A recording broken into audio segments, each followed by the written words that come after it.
YouTube, here I am again on my way home, and so I'm going to be doing another segment. Of course, I titled this one Sapper Woody's Drive Home 2. I figured it was appropriate, and I'm going to have to move my arm out of that. There we go, so you can actually see me while I'm driving. And but anyway, I started yesterday by going on a live stream like this, and unfortunately I forgot my sunglasses today. So the sun is going to be in my eyes part of the way home. But it's a little earlier today than it was yesterday. And yeah, can you guys see me? I hope you can. It looks like I might be in some shadow, but there's really not much I can do about that. And of course the shadows will change, the sun will shift. That is the nature of driving. But anyway, started off yesterday talking a little bit, telling you a little bit about what was going on in my life and why I hadn't been streaming for, uploading to YouTube for a while. And today, I'm going to talk a little bit more about an issue that I was made. Well, I've always known about the issue, but the exploit has been talked about lately. And that is how bad behavior on YouTube gets people YouTube views, YouTube likes, YouTube subs, and it seems like the bad behavior does not go punished.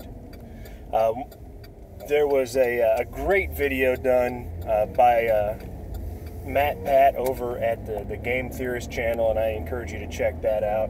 He talks about the YouTuber Logan Paul, and he started calling what I'm going to be talking about. He started calling that the Logan Paul loophole, and I'm going to be using that as an example because it's a great example of how bad behavior can get you rewarded on these social sites like YouTube, and even on other sites as well, but this one is YouTube specific, so we'll keep it there.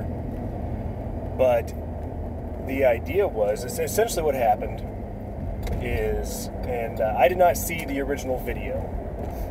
I never saw the original video that Logan Paul put up, but he was on vacation in Japan, and there is a place over there in Japan called the Suicide Forest, I believe that's what it's called. And I don't know a lot about that. I did see, I believe Ghost Adventures did an episode where they went in there to try to hunt for ghosts, but I don't know much about it. But evidently this place is renowned for people going there to commit suicide.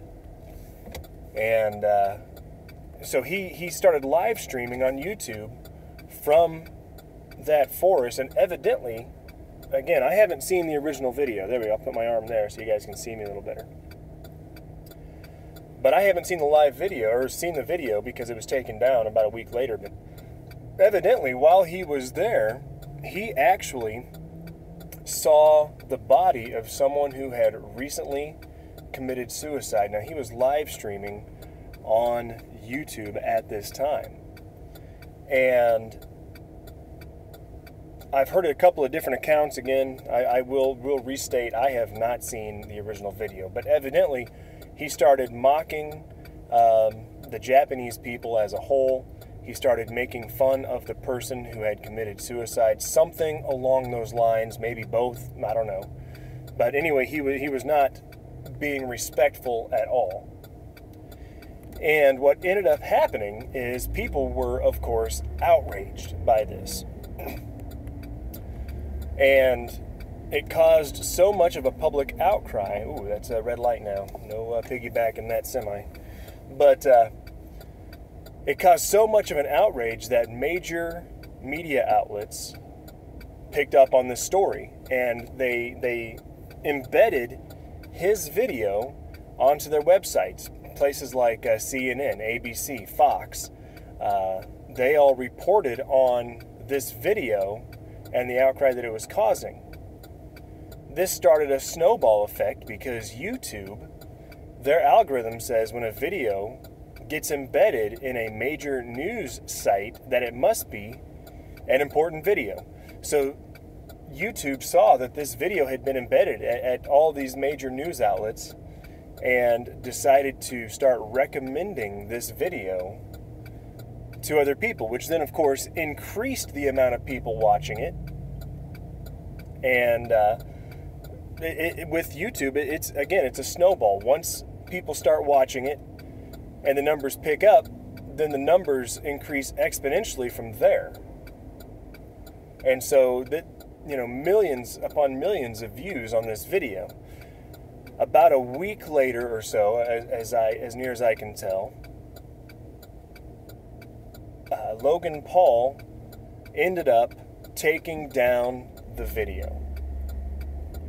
And what he did was he issued an apology video. And of course, since he had caused such a huge and public outcry, his apology video immediately got picked up by those big news sites that had previously embedded his old video. His new video that was apologizing, it got embedded in those same news sites. And so, of course, YouTube, again, their algorithm picked up on, hey, this video's been embedded on these news sites, it must be important, and that got spread. And so he got, again, millions and millions of views from that happening. Now, all these visitors to his channel, watching both of his videos, his subscription numbers, his views, everything went crazy. I mean, it just increased an incredible amount. If I'm not mistaken, the number was he's got like 4 times the subs during that period that he normally gets. And so all this exposure has grown his channel. So now we have the conundrum of this person did something stupid, did something horrible, gets the attention for doing all that, and now his channel is growing because of it.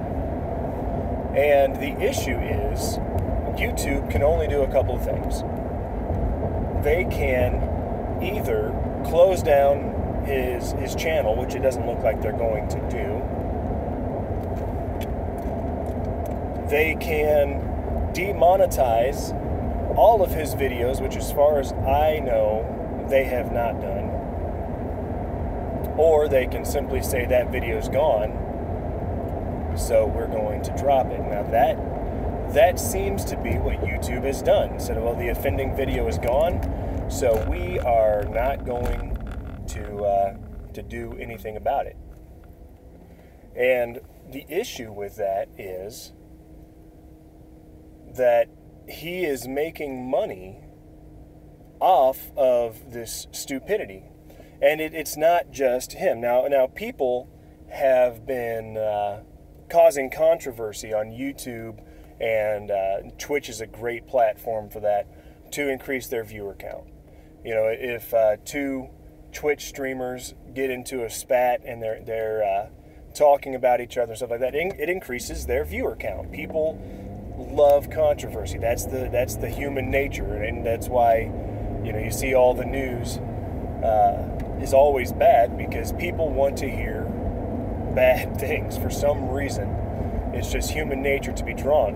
If you see 2 stories that you can click on, and one is how a police officer went to a local nursing home and served cupcakes, and the other one is how hundreds died in a plane crash, you're going to click on the plane crash one, because that's just human nature. So lots of people do that, and that's fine. I mean, I don't really, if they want to if they want to create that controversy on that level, they want to get into it and they're doing it for publicity, that's fine, because they're going to attract the people that like that. Personally, I don't. Two Twitch users get into a spat, I don't care. I am not drawn to that kind of thing, especially if you can tell that it's for publicity. So that's not my cup of tea. But if people do that for publicity and it works for them, more power to them. But something of this magnitude, where someone breaks the YouTube rules and the guidelines and stuff, they didn't lose anything by doing this. They only gained by doing this. And we, as consumers, are largely responsible for this, because we, as a herd, we have gone to this guy and we flocked to his YouTube page. And I say we, I'm lumping myself in there, even though I never went and saw this video. I didn't subscribe. I've never watched any of his videos, but I'll say we for the sake of ease. So if you're out there and you say, hey, I didn't help him, well, I'm lumping myself in too, so don't be offended. But we as consumers are creating this world where it's okay to be disrespectful, and it's okay to mock people, and it's okay to do things like this video did, because we're entertained by it. Of course it caused lots of outrage, and there's an outcry over it, but in the end he won, because now he can put up content on his YouTube and get hundreds of thousands or millions of views and make money on his YouTube videos simply because he did something absolutely stupid that he should not have done, that he should not have gotten away with, and that his account, honestly, should be banned for. But here's the thing, even if his account is banned, he's such a big name and has such a following now that he can simply start another channel or go to another social media site and still be popular. And I don't know what other social media he's on, Twitter, Instagram, I don't know, but he can still be this celebrity, and that is all thanks to us, the consumers, for essentially saying that his actions were okay. And that is something that obviously, it's the whole, I could go on the whole motivational speech, be the change that you want to see in the world, and if everyone would do the right thing, then nothing like this could happen, that kind of thing. But everybody's heard it before, and I won't go into to all those tropes, but those cliches, because everybody knows what they're doing. Everybody. There's several types of people that went to his website and hit the subscribe button, or that gives his videos views. First of all, there are the dregs of society that went there because they thought it was funny, and they actually enjoyed his content. Then you've got the people who are outraged, went there, commented on it, and gave him views and even dislikes or whatever, and gave him more engagement for the YouTube algorithm. Then there's people who, of course, heard about it, and this is where I would have been. I'll be honest, I am not perfect. Had I heard about it, I would have been curious and checked it out to see what the outcry was over. Would not have commented or liked it or disliked it or anything like that, knowing the YouTube algorithms like I do. Of course, I say that loosely. I don't have an inside knowledge of YouTube algorithms. I just know that likes, dislikes, comments, and views all get you higher importance on their searches. And but anyway, that's the boat I would have been in. Okay, I've heard all this outcry. Let me go take a look at this and see what all this outcry is about. Then there are the people who heard about it and ignored it, and that is the perfect case scenario, really. The people who heard about what was going on and totally ignored it. Those people are the ones who helped. Those are the people who were showing him, hey, we're not going to succumb to this idiocy. And if there were more people like that, then his video would have meant nothing. So here's what needs to happen. Everyone that happens to see this video, when we hear about this outcry, when we hear about this thing, and I know this is going to fly in the face of everything that social justice warriors are saying, but in this particular case, it is the best result. We need to ignore it, because if all the millions of people that went to his channel and saw his video had not done that, there would have been no outcry. There would have been no outrage, and then he would not have been rewarded for this. It's kind of like the annoying kid brother who just won't stop bothering you. If you respond, then they're going to continue, and if you don't respond, then they're going to get tired of being ignored, and then they're going to eventually leave. So anyway, that was my spiel for that. I've got a little bit of time more. I can put my hand over here, use my armrest. There we go. I can do that today. But and that camera makes me look fat, doesn't it? I'm going to have to work on that. And by work on that, I mean I'm going to have to get a different camera angle. But anyway, so that was what I had to say about that. But there was another thing I wanted to talk about. And this is a lot more lighthearted. We're going to go into the lighthearted segment because I've got some more time here. I've probably got another 10, 15 minutes. I'm stuck in some slow traffic. Here's not too bad. You can kind of gauge the overpasses over there. And anyway, I wanted to talk a little bit about the rise of esports. This is not a new topic.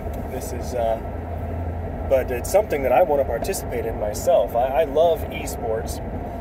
There's a couple games that I would love to become a part of the esports scene.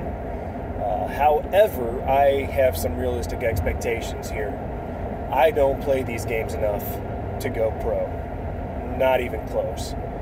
But me and Zero and 09 and Mesifesto, we play Smite, and we've played a lot of other things, a lot of Overwatch, but we started with Smite. And in fact, you can catch us tomorrow night at 9 p.m. Central Standard Time, the only time zone that matters. And if you go over to www.twitch.tv/HOFC Gaming, Hotel Oscar Foxtrot Charlie Gaming, then we'll be going live roughly 9 o'clock, sometimes a little after, sometimes a little before, but 9 p.m. Central Standard Time. And we will be playing Smite. And we, at one point, thought, hey, we're going to go ahead and put together a pro team. That kind of fell through because, well, first of all, we are on console playing this. And, console games are not, with some exceptions, console games don't really go into the pro scene that much. But we were going to get a 5-man team together with us 3 as the core, and we were going to play Smite and try to get into the professional scene. And one of the biggest reasons that fell through is because we are very picky about who we allow on our team. We don't want any prima donnas. We 3, we work well together. And, of course, we make fun of each other and stuff like that, but we work well together because no idea is dismissed. If someone brings up an idea, we take a look at it. And we decide as a team, is this something we want to implement? And very rarely will you hear us arguing over action we should take in game. Whenever, if you go watch us, very rarely will you hear us arguing. More than likely, what you'll hear is someone say, "Hey, we should do this." Of course, we're playing Smite and Joust, being just the three of us. So you'll hear, "Hey, we should go kill the Demon King." And either it will be everyone on the same page already, or there will be a quick disagreement and an explanation, and the idea is dropped. And so that's the kind of people that we want on our team. We want those people who will work well with us. We tried a guy, and I'm not going to say his name, and I won't really speak bad about him, but he just didn't seem to be a good fit for our team. One of the things was that anytime we lost, he went off on, he got upset and even rage quit right in the middle of one of our streams one night. But he started blaming the other team for cheating. Every time we were losing, he would start blaming the other team for cheating. And, honestly, I doubt, I have seen some actions in Smite on the console where I think people might have been cheating, but I doubt there's very much cheating on that game, honestly. Yeah, so he blamed it, and he was a prima donna. He couldn't handle it when anybody else was better than him, and he even got upset if one of us finished a kill that he thought he could kill. We three, we will say something like, "Oh, you stole that from yourself," but it's all in good fun. For him, it wasn't in good fun. And so we're actually looking for the positions we actually need, and I say we need them because that would fill us out the easiest. Positions we need are a jungler and a solo laner. The ADC, the support, and the mid laner we've got covered. But the good thing is, I play the ADC, and when we're in a conquest, Messi plays support, and Zero plays the position of mid laner, because he's used to that. He's used to that mage-like mage player. And now in threes, it's totally different. I play ADC, Messi plays tank, and Zero plays support. But anyway, in Conquest, the 5v5, we've got those positions covered. However, Zero can come over and play ADC, and I can go solo laner. But none of us are really junglers.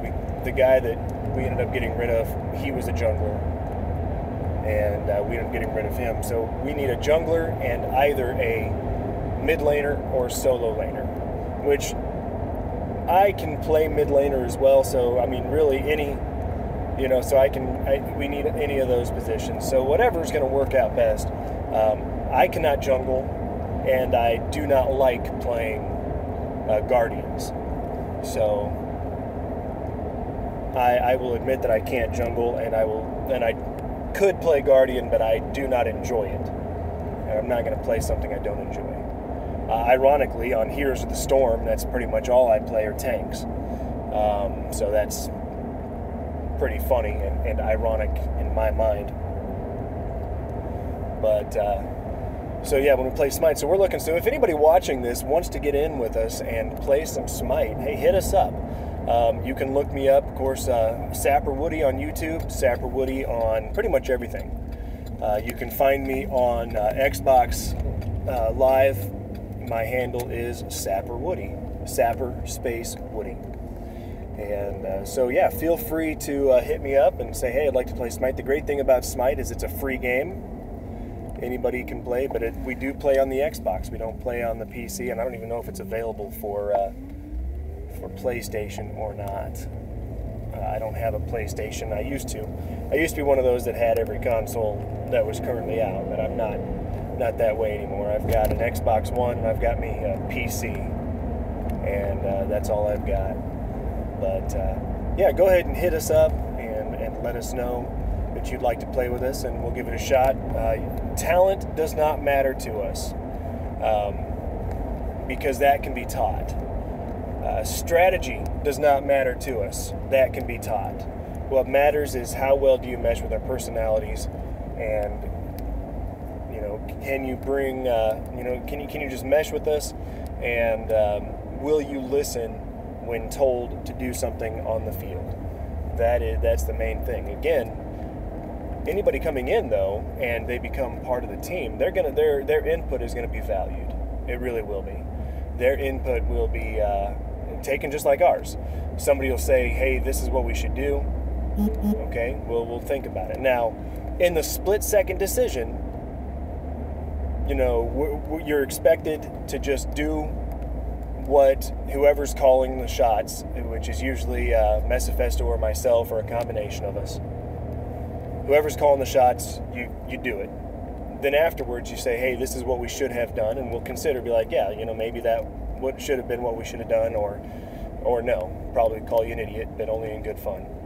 But anyway, I am nearing my house, so I'm going to go ahead and close this session out. And thank you to all you who have watched and listened to me rant a little bit and listened to it talk about Smite. I never even really did get to esports, and about that. I started talking about Smite, and so maybe next time. Maybe I won't be on here live tomorrow, but probably Monday. So maybe next time I'll get to esports. And again, if there's anything you want to hear me talk about, just go ahead and comment on it in the comments below. Let me know what you think. And as always, I'm Sapper Woody, and it's been fun.